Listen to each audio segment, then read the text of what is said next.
Hi guys, welcome to my channel. I'm Alexis. Usually there's a man here, goes by the name of Lance. Insert Lance here. Just pretend.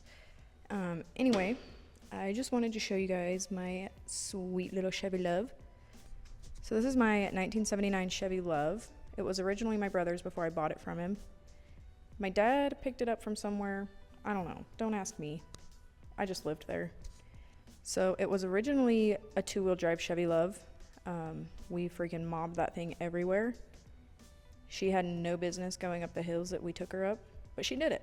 My dad and I ended up converting it to four-wheel drive to surprise my brother with it when he went out of town one day.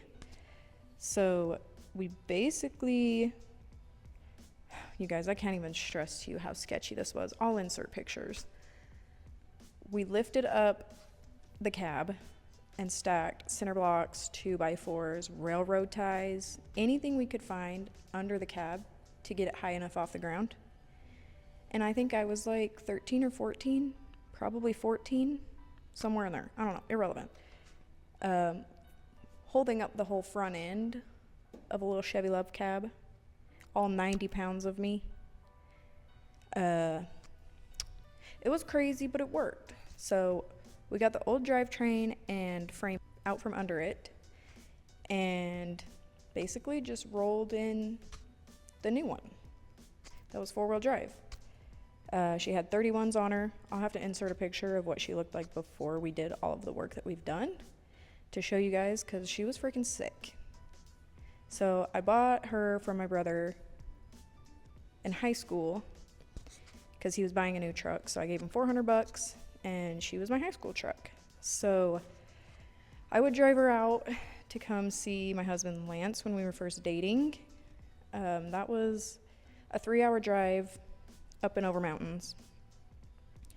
And she just had the little 4-cylinder Isuzu, okay, 80 horsepower max. We're going second gear up all the grades.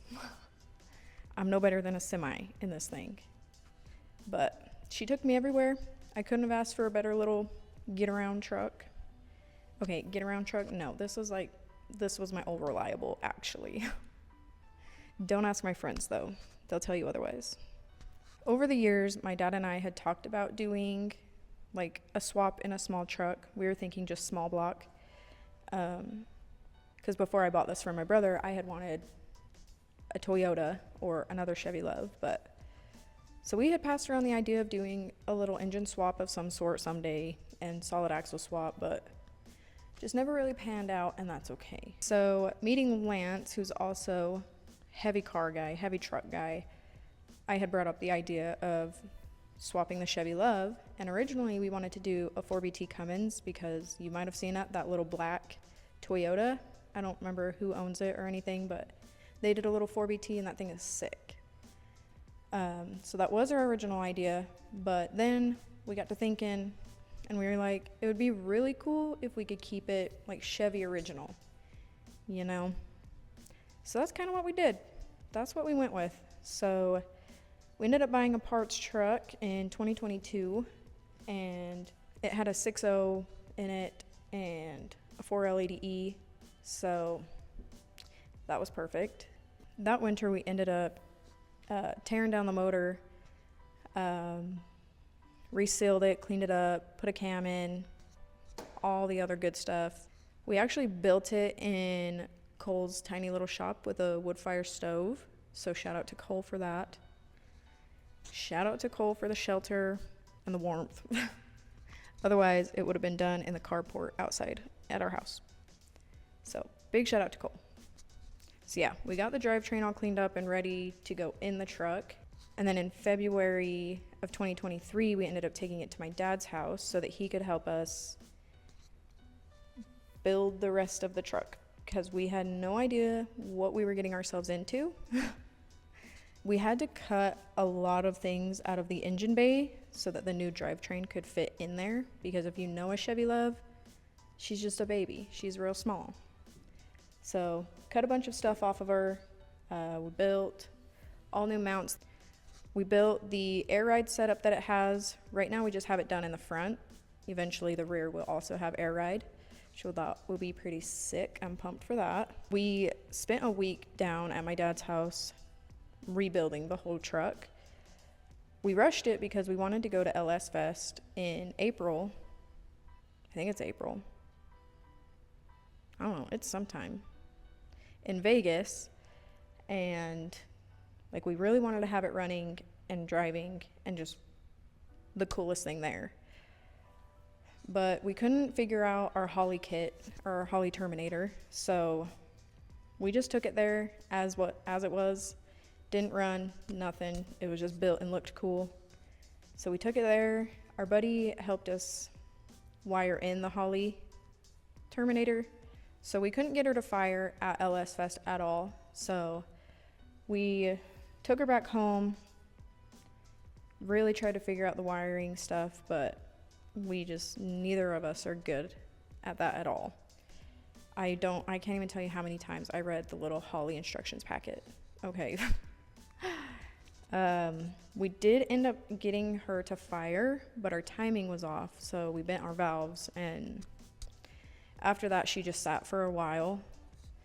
Last year, 2024, we ended up getting her fixed, and then there was still wiring that we needed to figure out, and we just couldn't, and we were just burnt out. So she sat until earlier this year, 2025. We finally figured out our wiring, and she started for the first time. I'll insert a little clip of that here so you can hear her because it's sick.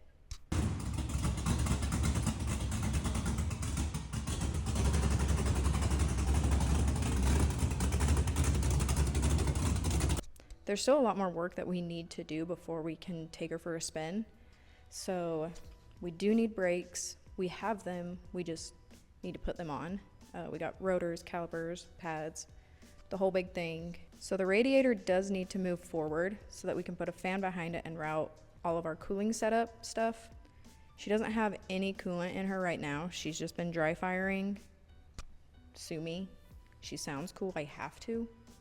We're also going to put a fuel cell in the bed for temporary purposes until we can find and work out a tank to keep in the factory spot. A fuel cell would just be more convenient for now, just so we can at least take her on a road trip, hopefully before the end of the year. We also need to go back through all of our wiring and loom it all and then tuck it all so it all looks nice and it's not just hanging out everywhere because it's a disaster. We also have a few fabrication things that we need to figure out. We can get more into those when it comes time for that. I would love to take you guys along with that. That's basically the gist of her. If you have any questions, just leave them below. Subscribe if you want to see more, or don't. I don't really care. I'll be here regardless. So if you're cool, subscribe. And go follow my Instagram, sis_garage. It's actually sis's, but Instagram's lame and won't let me put an apostrophe, so whatever.